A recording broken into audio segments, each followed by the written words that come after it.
ವೀಕ್ಷಕ ನಮಸ್ಕಾರ. ಬಂದೂರಿನಲ್ಲಿ ಒಂದು ಬಸ್ ಸ್ಟ್ಯಾಂಡಲ್ಲಿ ಒಂದು ಸಮಸ್ಯೆ ಇತ್ತು. KSRT ಬಸ್ ಸ್ಟ್ಯಾಂಡಲ್ಲಿ ಒಂದಷ್ಟು ಇಲ್ಲಿ ಶಾಲಾ ಮಕ್ಕಳಿಗೆ ಮತ್ತು ಹೆಂಗಸುಗಳಿಗೆ ತೊಂದರೆ ಆಗ್ತಿದೆ, ಹೆಣ್ಮಕ್ಳಿಗೆ ತೊಂದರೆ ಆಗ್ತಿದೆ ಒಂದು ಸುದ್ದಿ ಮಾಡಿದ್ದೆ. ಅದು ಸುದ್ದಿ ಮಾಡಿದ್ದು ಸಾರ್ವಜನಿಕ ಹೇಳಿಕೆ ಮೇಲೆ ಸುದ್ದಿ ಮಾಡಿದ್ದು. ಏನಂತ ಅಂದರೆ ಇಲ್ಲಿ ಪೊಲೀಸ್ ಇಲಾಖೆ ಇರಲಿಲ್ಲ, ಹಾಗಾಗಿ ಸಿಕ್ಕಾಪಟ್ಟೆ ವೀಲಿಂಗ್ ಮಾಡೋದು ಮತ್ತು ಬೇರೆ ಬೇರೆ ಥರ ಎಲ್ಲ ಹೆಣ್ಮಕ್ಳು ಗೋಳಿಕೊಳ್ಳೋದೆಲ್ಲ ಮಾಡ್ತಾಯಿದ್ರು.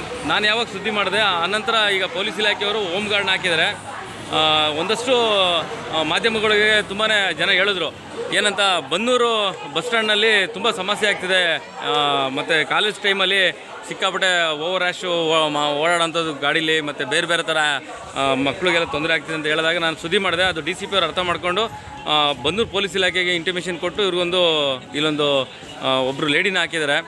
ಯಾಕೆಂದರೆ ನೋಡಿ, ಇವತ್ತು ಜನಗಳು ಏನು ಹೇಳಿದ್ರು ಅದ್ರ ಮೇಲೆ ಇವತ್ತು ನಾನು ಸುದ್ದಿ ಮಾಡಿದ್ದಕ್ಕೆ ಒಬ್ಬರನ್ನ ಪೊಲೀಸ್ ಇಲಾಖೆಯಿಂದ ಹೋಮ್ ಗಾರ್ಡ್ ಹಾಕಿದ್ದಾರೆ. ಇಲ್ಲಿ ಹೋಮ್ ಗಾರ್ಡ್ಗಿಂತ ಮುಖ್ಯವಾಗಿ ಪೊಲೀಸ್ ಇಲಾಖೆನೇ ಒಬ್ಬರು ಇರಬೇಕು, ಆ್ಯಸ್ ಪರ್ ರೂಲ್ ಇರೋದು. ಆದರೂ ಕೂಡ ಒಬ್ಬರಿಗೆ ಹೋಮ್ ಗಾರ್ಡ್ ಹಾಕಿದರೆ ಸಂತೋಷ ಆಗುತ್ತೆ. ನಾವು ಮಾಡಿರೋ ಸುದ್ದಿ ಒಳ್ಳೆಯದಾಯಿತು ಅಂತ ಕಾಣುತ್ತೆ. ಅದು ತಲುಪಿದೆ, ಯಾರಿಗೆ ತಲುಪಬೇಕು ಅಧಿಕಾರಿಗಳು ತಲುಪಿದೆ. ಹಾಗಾಗಿ ಒಂದಷ್ಟು ಹೆಣ್ಮಕ್ಳುಗಳು ತೊಂದರೆ ಆಗ್ತಿತ್ತು ಅಂತ ಕೂಡ ಸಾರ್ವಜನಿಕವಾಗಿ ಹೇಳೋದು ಗೊತ್ತಾದಾಗ ನಾನು ಸುದ್ದಿ ಮಾಡಿದ್ದೆ. ನಂತರ ಇಲ್ಲಿ ಸುದ್ದಿ ಮಾಡ್ತಾಯಿದ್ದೀನಿ. ಏನು ಅಂತಂದರೆ ಪೊಲೀಸ್ ಇಲಾಖೆ ಎಚ್ಚೆತ್ಕೊಂಡು ಬನ್ನೂರು ಪೊಲೀಸ್ ಇಲಾಖೆ ಮತ್ತು ಅವ್ರಿಗೆ ಒಂದು ಹೋಮ್ ಗಾರ್ಡ್ ಹಾಕುವಂಥ ಕೆಲಸ ಮಾಡಿದೆ. ಅವರು ಕೂಡ ಕೆಲಸ ಮಾಡ್ತಾಯಿದ್ದಾರೆ. ಯಾವುದೇ ರೀತಿಯ ಸಮಸ್ಯೆ ಇದ್ದರೂ ಕೂಡ ಅವ್ರು ಹೋಮ್ ಗಾರ್ಡ್ ಇರ್ತಾರೆ. ಎಲ್ಲ ಹೆಣ್ಮಕ್ಳು ಮತ್ತು ಸಮಸ್ಯೆ ಆದಂಥವ್ರು ಅವ್ರಿಗೆ ಹೇಳ್ಕೊಬೋದು.